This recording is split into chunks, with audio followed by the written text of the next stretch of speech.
Hello everyone, welcome to my YouTube channel travel with Shikha. आज की video में हम पढ़ेंगे एनवायरमेंटल स्कैनिंग क्या होता है। वीडियो स्टार्ट करने से पहले चैनल को सब्सक्राइब कर देना और बेल आइकन को प्रेस कर देना ताकि मेरी वीडियोस की नोटिफिकेशन आपके पास जल्दी से जल्दी आ जाए। In the two preceding sections, we have seen how organization can comprehend the environment in which they exist, identify their environment and classify it into different sectors. हमने पहले के दो sections में क्या पढ़ा कि किस तरह से organization environment के अंदर exist करती है और environment को किस तरह से identify करती है और उसको किस तरह से classify करती है अलग अलग sectors के अंदर. In this section, we turn to the method and techniques employed by the organization to monitor their environment and to gather data to derive information about the opportunities and threats that affect their business.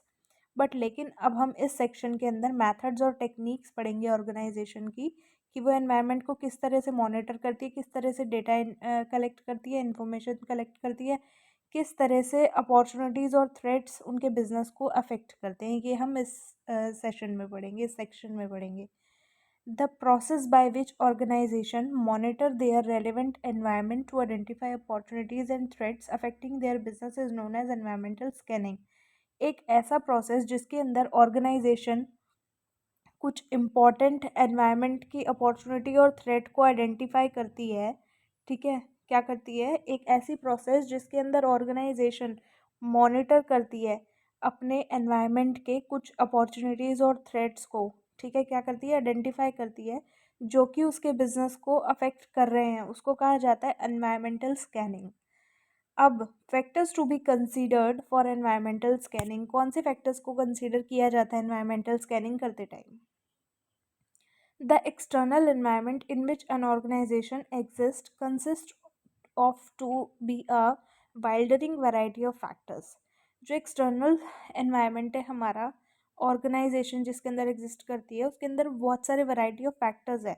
These factors are events, trends, issues, expectations of the different interested groups. These factors can be are explained below.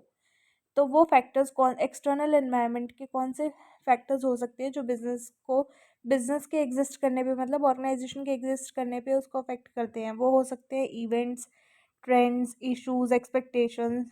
ठीक है, और ये सब हमने पीछे भी पढ़ा था, पीछे वाली वीडियोस में भी.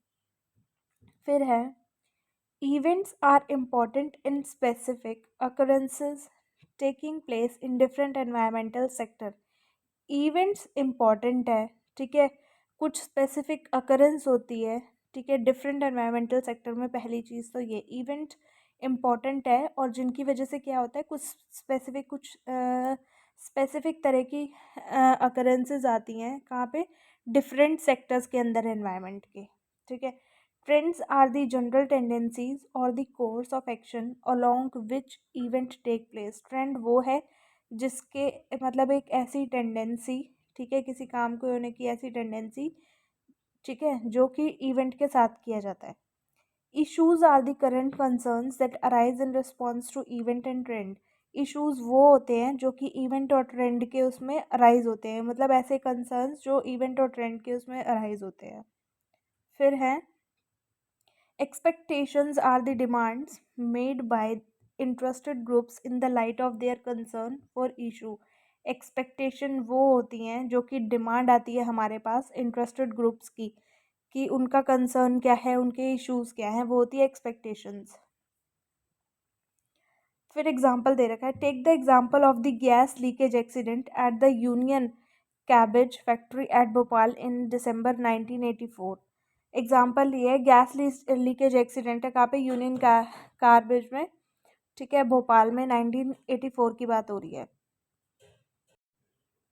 That accident and the resulting holocaust was an event. वो एक्सीडेंट और उसका रिजल्ट क्या था? इवेंट था. The trend that arouse is a general tendency on the part of the regulatory authority and organization to be conscious about safety from hazardous exposure to chemicals. और trend क्या है इसमें कि जो कि हमारी जनरल टेंडेंसी थी उस ऑर्गेनाइजेशन की, ठीक है, कि उनका कॉन्शियसनेस थी या नहीं, मतलब वो कॉन्शियस थे या नहीं सेफ्टी को लेके या हजार्डस किसको एक्सपोजर को लेके जो कि केमिकल्स के साथ होने वाला था. और इसके अंदर इशू क्या था, is a rising concern about environmental pollution, और उसके अंदर इशू क्या था कि एनवायरमेंटल पोल्यूशन जो बढ़ रहा है। और एक्सपेक्टेशन क्या थी इसके अंदर, of the general public from the government is to legislate changes in rules and regulations pertaining to safety measures and stricter enforcement through various mechanisms। और इसके अंदर एक्सपेक्टेशन क्या थी, जनरल पब्लिक की गवर्नमेंट से थी, ठीक है। तो इन्होंने इस एग्जांपल के थ्रू हमें इवेंट समझा दिया, ट्रेंड समझा दी, इशू समझा दिया, एक्सपेक्टेशन समझा दिया। अब इसके नेक्स्ट की वीडियो, अब नेक्स्ट का टॉपिक जो कि इसका और ज़्यादा नेक्स्ट है, नेक्स्ट पार्ट है, वो हम पढ़ेंगे नेक्स्ट वाली वीडियो में। अगर आपको वीडियो अच्छी लगी है तो प्लीज़ लाइक कमेंट शेयर ज़रूर करना। Thank you so much, bye bye.